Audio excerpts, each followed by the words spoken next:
प्यारे छात्रों नमस्कार।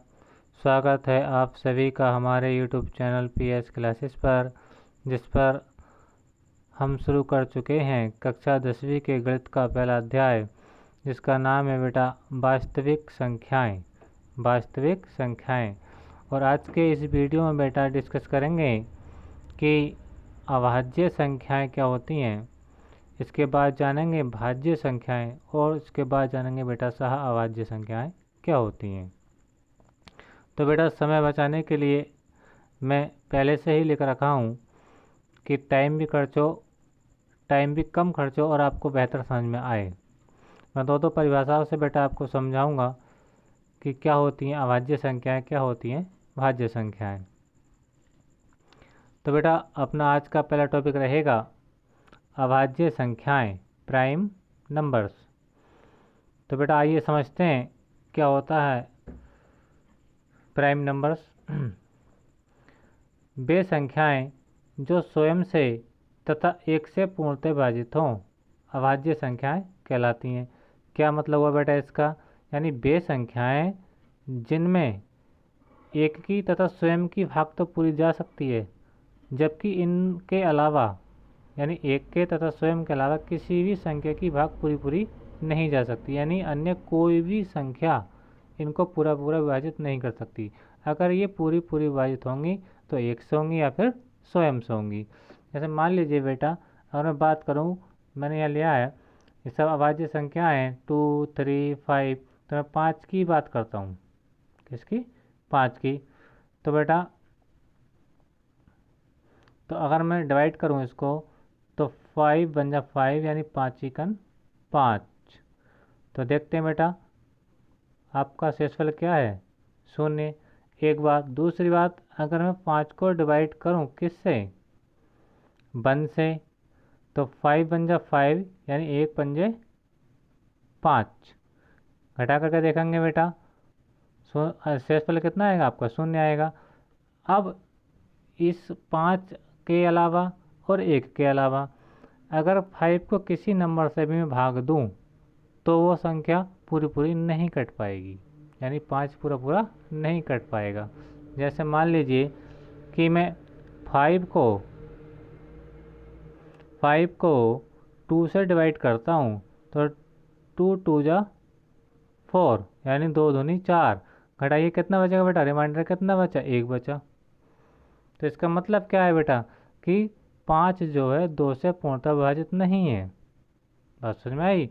यानी अभाज्य संख्याएं बेटा वे संख्याएं होती हैं वो अपने आप से यानी स्वयं से तथा एक से पूरी विभाजित होती हैं, इनके अलावा किसी से पूर्णतः विभाजित नहीं होती।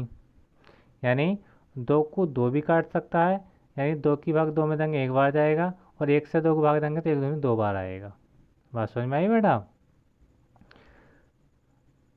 एक बार फिर से समझिए, वे संख्याएं जो स्वयं से मतलब अपने आप से तथा एक से पूर्णतः विभाजित हों, यानी इनमें पूरी भाग दी जा सके। किस किस से नंबर से? एक तो स्वयं से और एक से।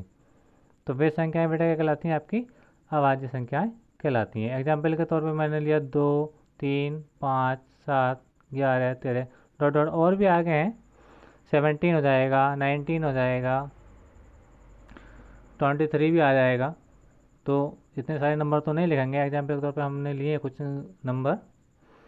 तो ये इनके एग्जाम्पल हैं। आइए आप समझते हैं इसकी दूसरी डेफिनेशन क्या है।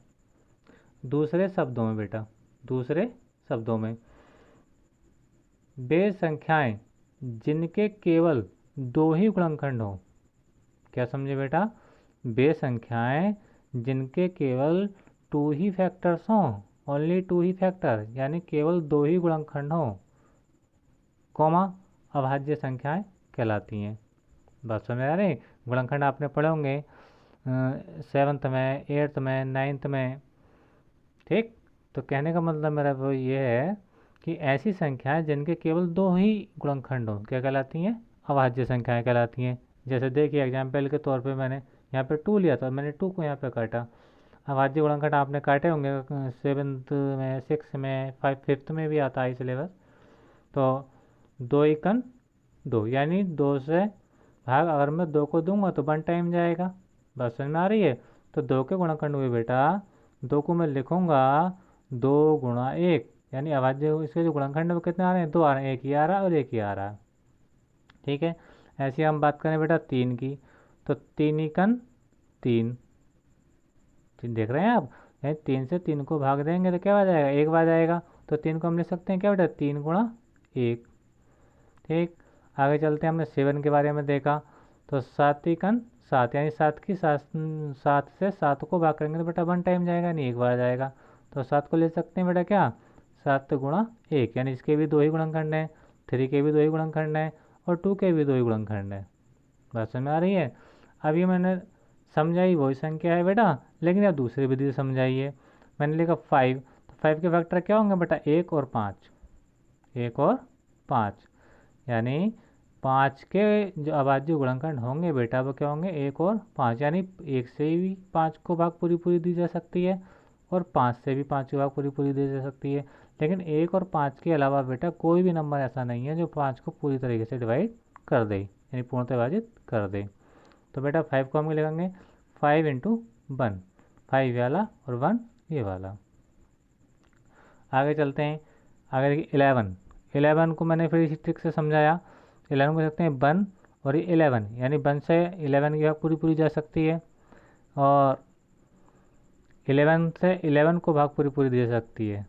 बात समझ में आ रही है। तो 11 के फैक्टर हो जाएंगे बेटा 1 इंटू 11, तो यहाँ भी 2 ही फैक्टर हैं, यहाँ भी 2 ही फैक्टर हैं, यहाँ पे भी 2 फैक्टर, इधर भी और इधर भी। यानी कहने का मतलब मेरा बेटा ये है कि वे संख्याएं जिनके केवल दो ही गुणनखंड हो क्या कहलाती हैं बेटा, वो अभाज्य संख्याएं कहलाती हैं। ये दूसरी इसकी डेफिनेशन है बेटा। ये डेफिनेशन और ये डेफिनेशन दोनों एक ही बात की ओर संकेत करती हैं कि अभाज्य संख्या ऐसी संख्याएं होती हैं उनके केवल 2 ही गुणनखंड होते हैं, या यूँ कहिए कि वो 1 से और स्वयं से विभाजित होती हैं, इसके अलावा अदर नंबर से विभाजित नहीं होती हैं। ठीक है बेटा। अच्छा, आगे चलते हैं, अपना अगला टॉपिक लेते हैं बेटा, भाज्य संख्याएं। भाज्य संख्याएं क्या होती हैं बेटा, भाज्य संख्याएं कंपोजिट नंबर इंग्लिश में बोला जाता है। वे संख्याएं जो 1 से, मतलब जो इसमें थी प्रॉपर्टी 1 से, स्वयं से वो भी इसी में थी बेटा, स्वयं से अभाज्य संख्याओं में भी आई थी बात। तो अलग क्या आप देखो उसको समझते हैं, वे संख्याएं जो 1 से तथा स्वयं के अलावा, एक तथा स्वयं के अलावा अन्य एक संख्या अथवा एक से अधिक संख्याओं से पूर्णतः विभाजित हो, कोमा भाज्य संख्याएं कहलाती हैं। ठीक है, ये तो डेफिनेशन। अब मैं समझाता हूँ अपनी भाषा में यानी भाज्य संख्याएं बेटा ऐसी संख्याएं होंगी जिनमें वो संख्या 1 से भी कटेंगी और स्वयं से भी कटेंगी, और एक और स्वयं के अलावा, क्योंकि एक और स्वयं की बात किस में आई थी, अभाज्य में आई थी। अभाज्य संख्या ऐसी संख्या होती है वो 1 से कटती हैं और स्वयं से कटती हैं और अलावा किसी से नहीं कटती।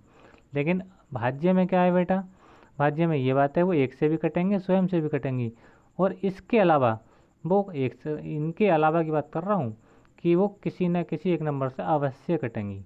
वो नंबर 1 भी हो सकता है, 2 भी हो सकता है, 3 भी हो सकता है। बात समझ में आ रही है।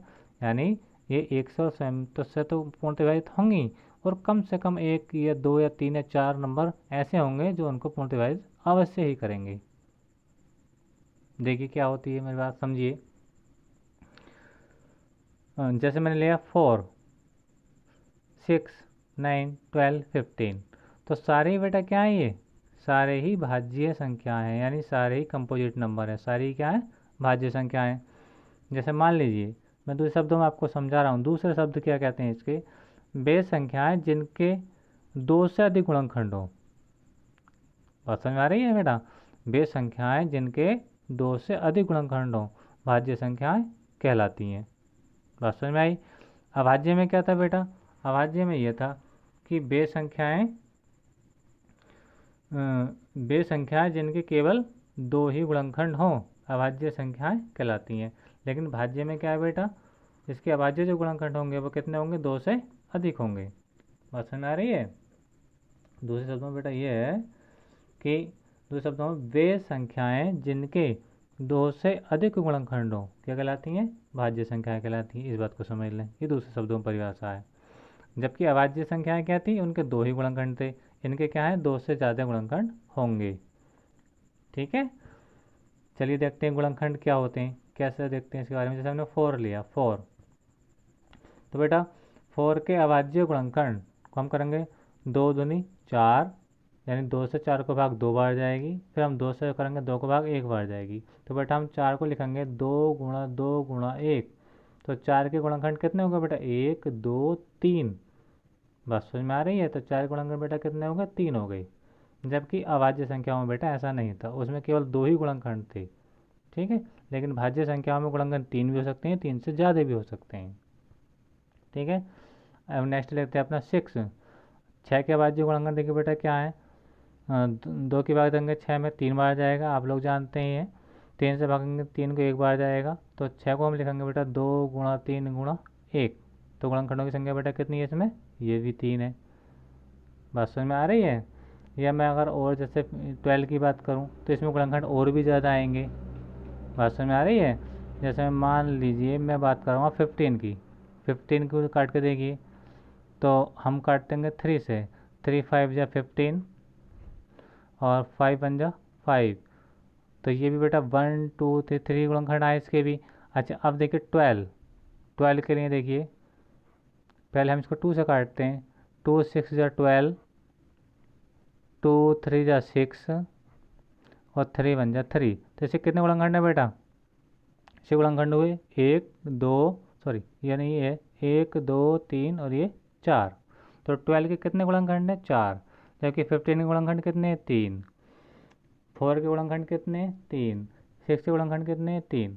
तो कहने का मतलब मेरा बेटा ये है कि भाज्य संख्याओं के गुणनखंडों की संख्या, ठीक है, 2 से अधिक होती है। कितनी है, 2 से अधिक होगी। जबकि अभाज्य संख्याओं के गुणनखंडों की संख्या बेटा कितनी होगी, केवल 2 होगी। कितनी होगी, 2 2। ठीक है, जबकि भाज्य संख्याओं के गुणनखंडों की संख्या 3 भी हो सकती है और 3 से ज़्यादा भी हो सकती है। जैसे हमने 12 को काट करके देखा, तो 12 गुणनखंड में क्या रहा, 1 2 3 4। बात समझ में आ रही है। तो गुणनखंड 12 के कितने आ रहे हैं, 4 आ रहे हैं। तो 12 भी क्या एक भाज्य संख्या है, और 15 भी बेटा एक भाज्य संख्या है, 4 भी भाज्य संख्या है, 6 भी भाज्य संख्या है। ऐसा और भी ज़्यादा होंगी, ये तो हम एग्जाम्पल के तौर पर लिए हैं, बस तो थोड़े ही नंबर। तो एक बार फिर से रिपीट करता हूँ भाज्य संख्याओं को। यानी भाज्य संख्या वे संख्या होती हैं बेटा जो एक के तथा स्वयं के अलावा किसी न किसी एक से अधिक नंबरों से अवश्य ही पूर्ण विभाजित होंगी। या यूँ कहिए बेटा दूसरे शब्दों में कि वे संख्याएँ जिनके 2 से अधिक गुणनखंड हो, 2 से अधिक गुणनखंड हों, बेटा क्या कहलाती हैं, वो भाज्य संख्याएँ कहलाती हैं। ठीक है, बात समझ में आई। अब चलते हैं बेटा आगे अपना अगला टॉपिक है सहभाज्य संख्याएं, यानी को प्राइम नंबर। क्या होते हैं बेटा को प्राइम नंबर, सहभाज्य संख्याएं क्या होती हैं। और जब हम सिलेबस पढ़ेंगे मेन सिलेबस 10th का, तो इन संख्याओं का बहुत आपको रोल देखने मिलेगा बेटा। इसको बहुत ध्यान से समझें, बहुत ध्यान से समझें इस चीज़ को। क्या होते हैं बेटा को प्राइम नंबर, मैं मौखिकली समझाता हूँ। 2 या 2 से अधिक संख्याओं का ऐसा समूह, या तो उस ग्रुप में 2 संख्याएं होंगी या फिर 2 से ज़्यादा होंगी बेटा। ठीक है, यानी 2 या 2 से अधिक संख्याओं का ऐसा समूह जिनका मासा यानी HCF हाईएस्ट कॉमन फैक्टर क्या हो, 1 हो। यानी उनका उभयनिष्ठ गुणनखंड क्या हो बेटा, 1 हो। कॉमन क्या कहलाएंगी, सहभाज्य संख्याएं कहलाएंगी। जनरली याद कर सकते हैं हम, 2 या 2 से अधिक संख्याओं का ऐसा ग्रुप जिनका HCF यानी मासा या उभयनिष्ठ गुणनखंड बेटा क्या हो, 1 हो। मासा लासा आपने प्रीवियस क्लासेस में पढ़ा होगा, और नहीं पढ़ा होता ऐसे अब हम इसी चैप्टर में निकालेंगे एक्सरसाइज में आकर के। HCF हाईएस्ट कॉमन फैक्टर या मासा क्या होता है, महत्तम समअपवर्तक। ठीक है, तो 2 या 2 से अधिक संख्याओं का ऐसा समूह, 2 या 2 से अधिक संख्याओं का ऐसा समूह जिनका HCF यानी मासा क्या हो बेटा, 1 हो, या उभयनिष्ठ गुणनखंड क्या हो, 1 हो। तो वे संख्याएं बेटा क्या कहलाएंगी, या वो ग्रुप क्या कहलाएगा, सहभाज्य संख्याएं कहलाएगा। चलिए देखते हैं इसकी एक्सप्लेनेशन क्या है। अब मैंने समझाने के लिए संख्याएं ली हैं बेटा 4 और 5। ठीक है, तो 4 के गुणनखंड हो सकते हैं बेटा 4 × 1, वैसे 2 × 2 = 1 भी हो सकता है, यानी 4 को हम लिख सकते हैं 2 × 2 × 1, लेकिन मैंने शॉर्ट फॉर्म में लिख लिया थोड़ा सा, तो 4 × 4, क्योंकि मेन रोल मुझे क्या लेना है, उभयनिष्ठ गुणनखंड, कॉमन फैक्टर क्या लेना है, 1 लेना है। ठीक है, अगर मैं 4 को 2 × 2 लिखता हूँ तब भी वही बात आएगी, उससे कोई फ़र्क नहीं पड़ेगा। तो देखिए 4 के जो अभाज्य गुणनखंड है वो क्या है, 4 × 1। ऐसी 5 को हम क्या लिख सकते हैं बेटा, 5 × 1, लेकिन 4 के गुणनखंडों में और 5 के गुणनखंडों में कॉमन क्या है बेटा, 1 कॉमन है। क्या कॉमन है, 1 कॉमन है। जब 1 कॉमन है तो 1 क्या कहलाएगा, इसका उभयनिष्ठ गुणनखंड कहलाएगा। उभयनिष्ठ गुणनखंड क्या होता है बेटा, उसका मासा होता है। बात समझ में आ रही है। यानी इन 4 और 5 का जो उभयनिष्ठ गुणनखंड क्या है बेटा, 1 है, इसलिए 4 और 5 क्या होंगी, दोनों सहअभाज्य संख्याएं होंगी। आगे देखिए हमने लिया आपका अगला टॉपिक, अगली संख्या क्या लिए, 7 और 8। तो 7 को ले सकते हैं बेटा 7 × 1, 8 को ले सकते हैं 4 × 2 × 1, चाहे 8 × 1 भी ले सकते हो, हमें तो 1 से मतलब रहेगा। तो देखो इसमें बेटा कौन क्या आ रहा है, इसमें कौन आ रहा है आपका 1, ठीक है, इसका ऐसे अभी बना गया। तो 7, 8 भी कैसी संख्या है बेटा, सहअभाज्य संख्या है। अब देखिए मैं 3 का ग्रुप बनाया, 9, 10, 11। तो 9 के फैक्टर होंगे बेटा 9, 3 × 3 और ये 1, ठीक है। 10 के होंगे 2 × 5 × 1 और 11 के होंगे 11 × 1, ठीक है बेटा। तो तीनों संख्याओं के फैक्टर में कौन फैक्टर क्या है बेटा, 1। कौन फैक्टर क्या है, 1। ये सभी में आ रहा है, ठीक है। बात समझ में आ रही है बेटा। तो ये क्या कहलाएगा, इसका एचसीएफ कहलाएगा, और ये क्या कहलाएगा, अर्थात इसका मासा कहलाएगा, ठीक है। तो अभी मैं और आसानी से फिर से समझा देता हूँ। यानी ऐसी संख्याओं का समूह, 2 या 2 से अधिक संख्याओं का ऐसा समूह, यानी उनका उभयनिष्ठ गुणनखंड क्या हो, 1 हो, या उनका मासा क्या हो, 1 हो, तो वे संख्या क्या कहलाएंगी बेटा, सहअभाज्य संख्याएं कहलाएंगी, ठीक है। यानी संख्याओं का ऐसा समूह, उस समूह जितने भी नंबर हों, लेकिन उसका एचसीएफ यानी मासा कितना होना चाहिए बेटा, 1 होना चाहिए, तो वह संख्या क्या कहलाएंगी, आपकी सहअभाज्य संख्याएं कहलाएंगी, ठीक है। जैसे 4 और 5 भी सहअभाज्य संख्या है, क्योंकि इनका मासा क्या 1 है। 7 और 8 भी अभाज्य संख्या है, क्योंकि इनका मासा 1 है। 9, 10, 11 भी क्या है, सहअभाज्य संख्या है, इनका मासा भी बेटा 1 ही है। तो बेटा आज के वीडियो में बस इतना ही। आपको ये वीडियो कैसा लगा कमेंट करके बेटा ज़रूर बताइए, और आप हमारे चैनल पर नए हैं तो हमारे चैनल को सब्सक्राइब कीजिए, बेल आइकन का बटन ज़रूर दबाइए, ताकि हमारे आने वाली वीडियोज़ का नोटिफिकेशन आपको सबसे पहले प्राप्त हो। और इस चैनल पर बेटा मैं कक्षा 10वीं के गणित तथा विज्ञान का पूर्णतः सॉल्यूशन कराऊंगा, विद एग्जाम्पल, थ्योरी, आर्टिकल सब कराऊंगा बेटा। तो बेटा आज की वीडियो में बस इतना ही, धन्यवाद।